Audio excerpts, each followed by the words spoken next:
কান্না করে দিতে পারি, কিন্তু রুটি দেয়া যাবে না। তো এই একজন ব্যক্তি ক্ষুধার যন্ত্রণায় রাস্তায় বসে কান্না করতেছিল। তো ওই সময় রাস্তা দিয়ে এক ভদ্রলোক রুটি কিনে যাচ্ছিল। তো বিষয়টা লক্ষ্য করলো যে ওই ব্যক্তি কেন কান্না করতেছে।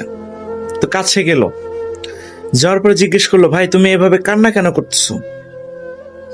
তো জবাবে বলল, ক্ষুধার যন্ত্রণা সহ্য করতে না পেরে আমি কান্না করতেছি।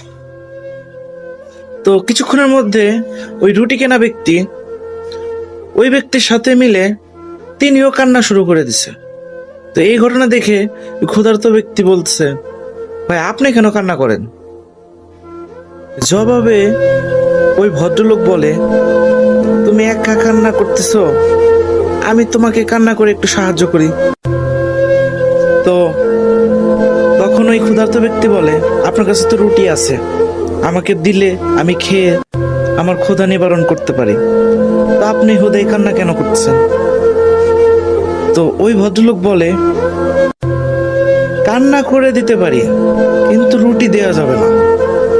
তো এই সমাজে এই ধরনের লোক বহুত আছে, তারা কান্না করে দেবে অথচ রুটি দেবে না।